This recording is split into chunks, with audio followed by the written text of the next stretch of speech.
Losi, and I'm with the Into Wisdom group, and we're doing a series on Zoom fatigue. The part one, we took a look at basically defining our terms. What is it? What is Zoom fatigue? What causes it? And is it real? And these videos were spurred by several articles that have been published in the last few months about what causes Zoom fatigue. And you can find them in Psychology Today and in APA, the American Psychological Association. Also, CNN and other magazines, newspapers have covered this as well. So I wanted to dive in and explore not only the causes, but what we can do about it. So the first one was all about what is it, what causes it, and is it real? They also outlined the four causes, four things that they think cause Zoom fatigue: excessive close-up eye gaze, cognitive load, what they call the all-day mirror effect, and then constraints on physical mobility. Part two was about excessive close-up eye gaze.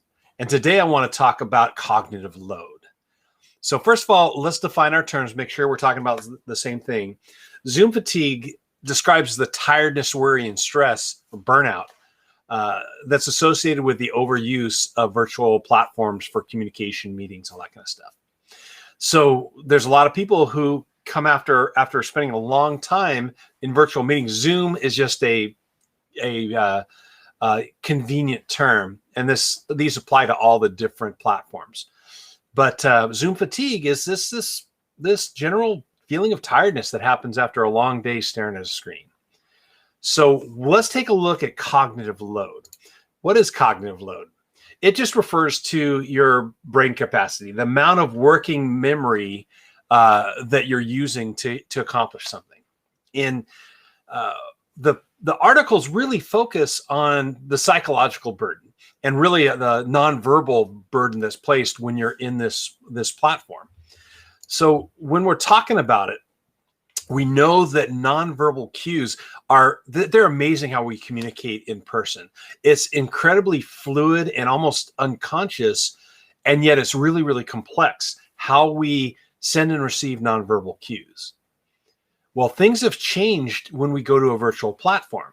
The complexity is still there, but because of the way that we're framed in the picture, because of the way that we're communicating, first of all, we feel this distance to people. So we tend to overdo our nonverbal cues. As a matter of fact, I think we speak 70% louder. You tend to raise your voice a lot more than you need to in a regular situation in a meeting.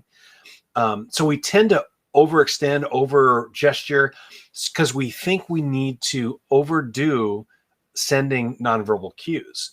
So that puts strain on the working memory. We takes up more capacity to do that. Another piece that happens is that we aren't receiving the cues that we normally would get. Normally, when we're in a room, we're looking at the entire body. We're looking at their body orientation. We're looking at their legs. We're also able to better read glances. So when you're in a room and somebody says something, you look across and somebody looks, you get that look. Well, here you can't tell what that means because everybody's in a different place in the gallery view. So where cognitive load is increased because we're oversending, we're working really hard to receive those cues.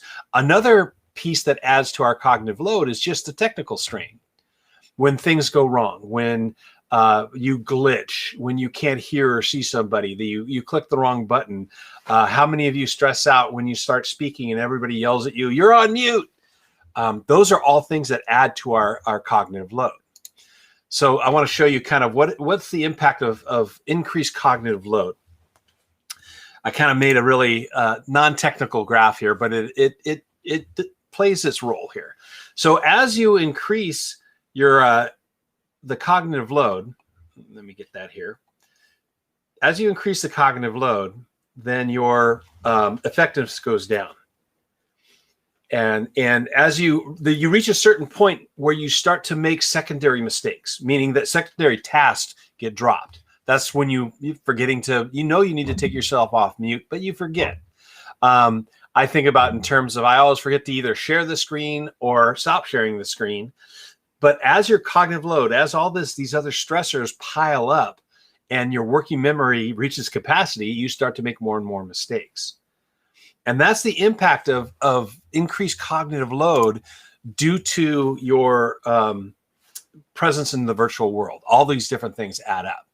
Now, well, let's talk a little bit about what you can do. So for participants, what can you do to manage the cognitive load? One thing I think is really important is check your tech before you get online. These different platforms update. And sometimes when they update, you lose some, they either change some of the settings or you lose some of the capacity that's out there. So make sure that you check your tech before you get in the meetings. Make sure that you have the most recent updates, and then just making sure it's always a good idea to get on a little bit early to make sure your tech is working. What else can you do? Explore the platform. The better you know the tech, the less stress you'll be when you're asked to do things in it. So just take some time and play in the platform. Get to know whichever platform you use, whether it's Zoom, Microsoft Teams, Google Meet, all the different platforms that are out there, WebEx. Explore what they're doing, and as a participant, you'll experience less stress and less of that cognitive load the more familiar you are with the platform.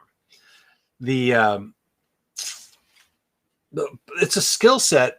Reading nonverbal cues is a skill set that we can develop. So understand the limits of the new context and that it will take you time to catch up. And that will reduce your stress about it, because when we think we're supposed to be able to do something that we can't, that takes up some of that cognitive load. So understand the new context and start to practice and read. The other thing that I can suggest, check perceptions. Ask others, what's your take on a topic or situation, and test it out with people just to see how accurate you are with your read and with other people's read. So checking perceptions. As a facilitator, what can I do to help participants lighten that cognitive load? One is to remind them to check their tech and create space in a meeting. I sign on usually at least 15 minutes early so that if anybody wants to get in there and check things out, I can help them with it. The other another way to do that is build in time to explore the tech that you're going to be using for your presentation or for your facilitation. I usually try and build in a soft opening as people come in where we try out the different tools that we're going to be using during that session. I need to understand the limits of the virtual context for communication, verbal and nonverbal, and consider these as I design my program, as I design my topic. And creative environments can build those verbal and nonverbal skills, and give them time to ask questions, increase the interpersonal trust so that people can assume best intent by asking people to introduce themselves, greet people by name as they come in, create opportunities for people to hear and tell their stories so that they build those connections. And another piece is build in smaller group interactions to encourage conversations. All these things can help people manage the cognitive load so that they can stay at their peak effectiveness when they're in this new virtual platform. And all these things can help us at least manage, if not diminish, the Zoom fatigue that's out there.